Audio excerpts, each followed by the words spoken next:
paperwork was clean. That's what I remember most, how clean it looked. 2 pages, standard format, her name at the top, proficiency evil score that I knew, the moment I read it, had never been recorded in any aircraft. I was the logistics officer at Halford Station in the spring of her reassignment, not her commander, not her evaluator, just the man the paperwork passed through on its way to becoming official. I stamped it, filed the routing copy, and told myself what men in my position tell themselves, that it wasn't my report, that I had no standing, that the squadron commander had his reasons and I had my career. I signed the routing block and slid the folder across my desk and tried not to think about the look on her face when they handed her the new orders. She didn't argue, that was the thing. She stood in my office doorway, flight suit still on. She'd come straight from the line, and she read the reassignment sheet once and folded it and it in her chest pocket. She looked at me for just a moment, not angry, not asking, just looking, the way a person looks at something they've already decided to outlast. Then she said, "Yes, sir," and left. I heard later she'd cleaned out her locker in 11 minutes. Nobody saw her cry. Nobody heard her say a word about the eval score, or what it meant or what she'd lost. She picked up her new assignment in base logistics, inventory control, fuel manifests, cargo scheduling, and she showed up every morning at 0530 and did the work. A pilot with 2 combat deployments and a distinguished flying cross, counting pallets. I signed that paperwork 8 months before the day on the tarmac. I have thought about those 8 months every year since. The Halson Corridor transit was a routine personnel transfer. 18 soldiers rotating home from a forward element, plus a medical team of 4, 22 total, loaded onto a twin-engine transport on a clear morning.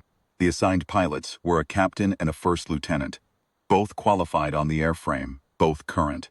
She was on the manifest as logistics support, seated in the cargo bay in coveralls, there to verify a fuel transfer discrepancy that had flagged in the manifest. She told me afterward, years later, over coffee in a diner outside Raleigh, the only time she ever talked about it, that she'd spent the first 40 minutes of the flight doing exactly that, reviewing the fuel logs on a clipboard, not looking out the window. She said she noticed the aircraft's handling change before she heard anything from the cockpit. A subtle drift in the deck angle. The kind of thing you only catch if you've spent 1,000 hours in the air. The loadmaster came back 2 minutes later. His face told the story before his words did.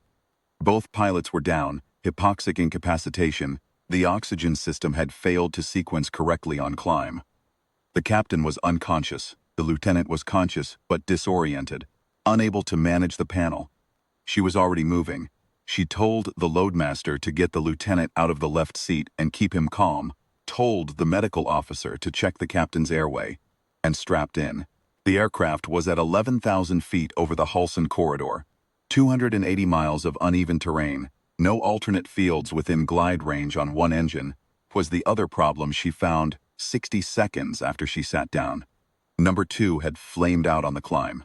The restart attempts by the disoriented lieutenant had depleted the ignition cycle. Number 2 was not coming back. She did not have a type rating on that airframe. She had never logged a single hour in it.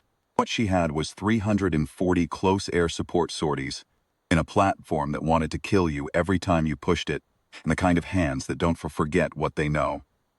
She flew that aircraft for 2 hours and 19 minutes on one engine across terrain that would have been unforgiving of any mistake.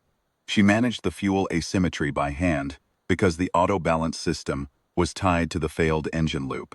She talked to the tower at Halford Station on the emergency frequency with the same flat cadence she'd used in 2 combat deployments. No urgency in voice, just information, just the numbers. The tower needed to sequence the crash equipment and clear the runway. The loadmaster told me she never raised her voice once. The medical officer told me the only time she looked back into the cargo bay was to check that the injured captain had been properly braced for landing.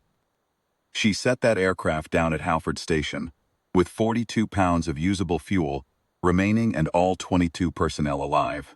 I was standing at the edge of the tarmac when she taxied in. I had driven out on instinct.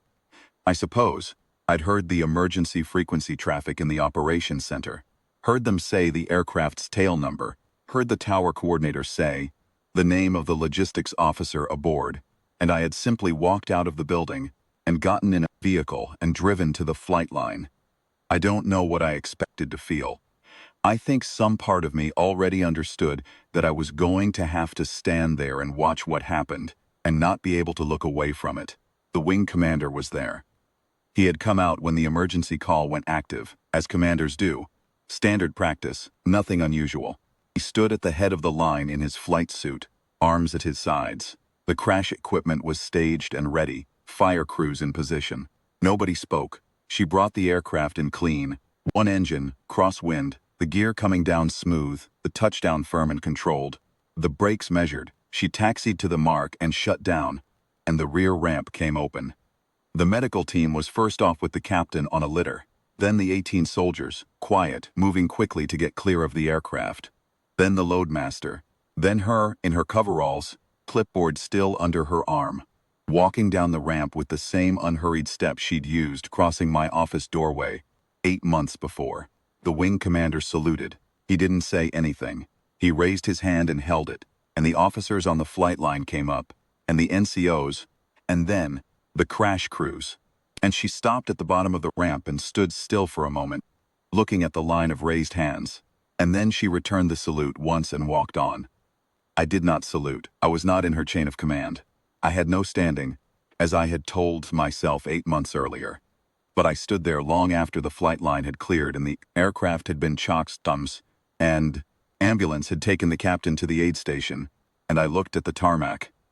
The scorch mark from the brake heat, thin line of leaked hydraulic fluid along her taxi path, the small evidence of what she had done, and I thought about the routing block I had signed and the folder I had slid across my desk, and the look she had given me that I had told myself didn't mean anything. She never filed a complaint about the eval report, never requested a review. The wing commander initiated one himself, 3 days after the tarmac. The squadron commander, who'd written the false report, was gone from Halford stations inside of 6 weeks. Put in my retirement papers the following spring. Not because anyone asked me to, just because I finally understood what my signature was worth and what it had cost, and I couldn't pretend otherwise anymore. I still have the routing copy in a box in my garage. I don't keep it as a trophy. I keep it so I don't forget what it looks like when a man signs his name to something he knows is wrong and calls it staying in his lane. She flew again after the review. Different base, different assignment, back in the cockpit. I heard she made lieutenant colonel. I heard she never talked about the Hulson run, except when she had to, in debriefs, in the plain language of a pilot accounting for her aircraft. That's the thing I carry from that day on the tarmac. Not the salute, though I will see that for the rest of my life, the wing commander's hand coming up, and the line following, and her standing there at the bottom of the ramp, with a clipboard under her arm. What I carry is simpler than that. She never needed any of us to believe her. She just needed the airplane to keep flying, and she made sure it did.